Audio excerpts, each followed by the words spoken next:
What made you want to be a stand-up comedian? Wow. Can I smoke? Do you mind if... Yeah, you can smoke. Cool. Thanks. Sorry. Is it lit? Is it lighting? Mm-hmm. Is it lit? What was the question again?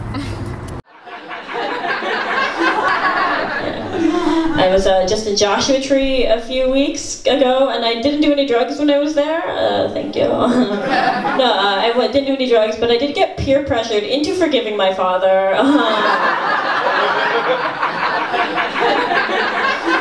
Just joking, not this year, Mario. We'll talk next year. I don't know, it's weird. I've been really stressed lately. I feel like we've all been stressed over this year, the past year.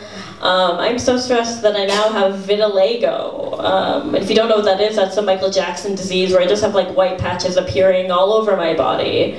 Just so weird to know that even my body is normalizing Trump. Build that wall. I was told as a young child by my teacher, Mr. Bohemier,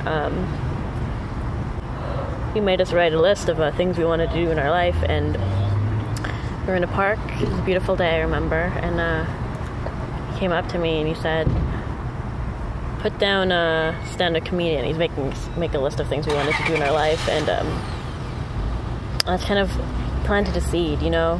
The seed wasn't growing yet, but it was planted. And then I went through a really bad breakup, and then eventually I became a comedian and started going to open mics. I did date a lot of garbage men before that, and I knew that just because of the amount of ladders that I had to climb to get into someone's bed. It was more than 3, nothing like climbing to your rock bottom. I used to date a DJ, which was really exciting for me, just because I'd never been cheated on before.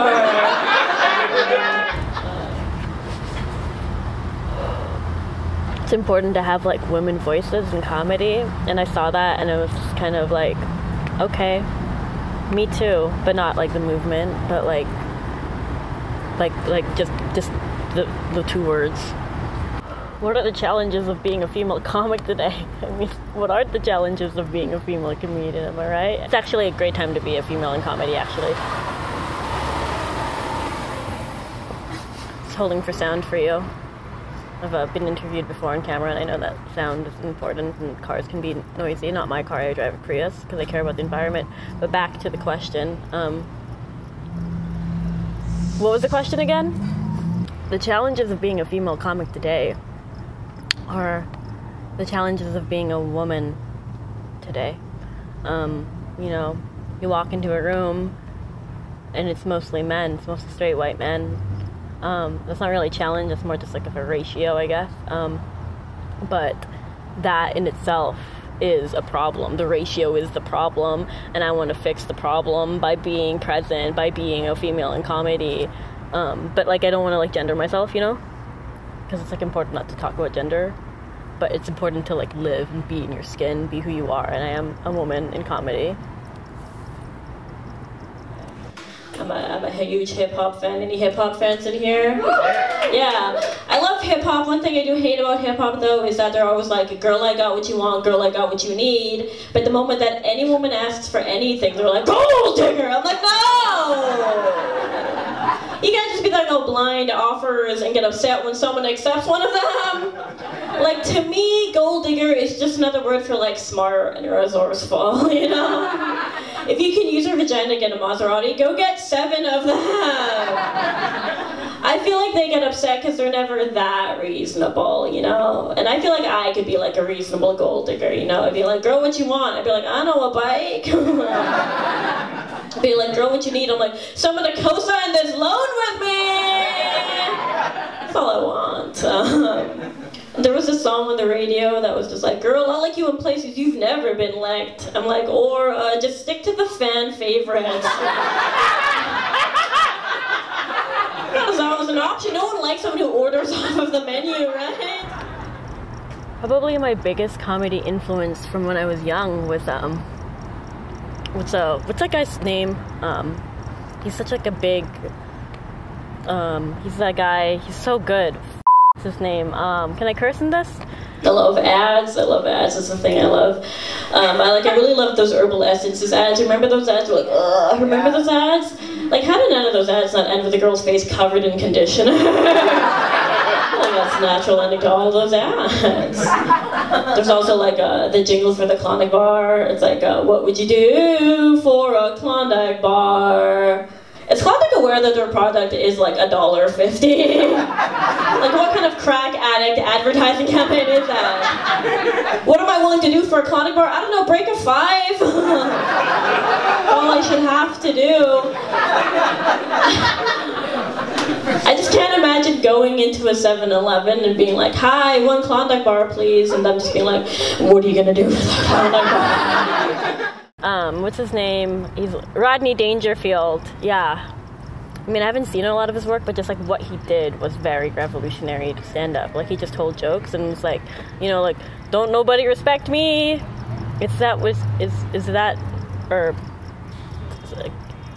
Yeah, he was a big influence on me. I've seen his pictures a lot hanging in other movies, like in that Judd Apatow movie. There's like a big picture of him, that comic movie. What's that? It's yeah.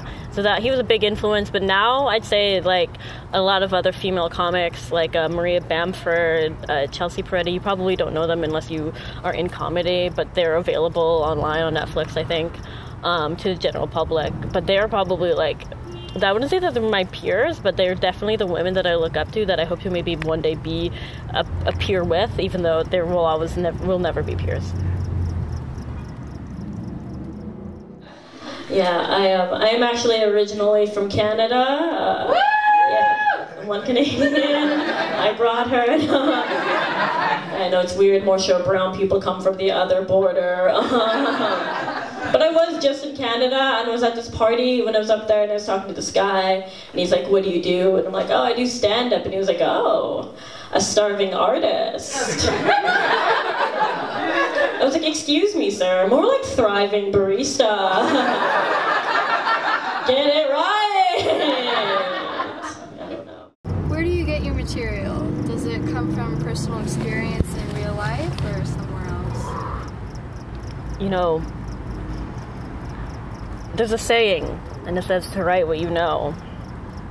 And so I do that. I take what happens in my life and I put it on that stage. But a lot of it is exaggerated, and you know, you gotta make it funny, you gotta make them laugh. As long as they're laughing, that's what matters, that's what's important. But yeah, I do use a lot of life experience, but I also use a lot of exaggerations and lies, and like the political climate, like Trump. He's a joke. Women in comedy, also kind of a joke. Not really, don't, you can... What's the question again? My grandma, she really loves Ryan Gosling, another Canadian. But she'd never seen the movie Blue Valentine of his, and she's trying to get me to let her see it, so I watched it with her. And there's this one scene when Ryan Gosling goes down to Michelle Williams, and my grandma just turned to me and she was like, what is he doing to her?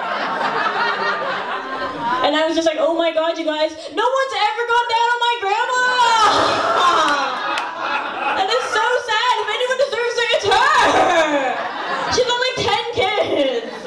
Someone please go down on my grandma! That means that anytime someone's going down on me, I'm like, this is for you, grandma! And not because she's like dead or anything, she just like lives above me. Alright, you guys, I'm Christine Grana, thank you so much!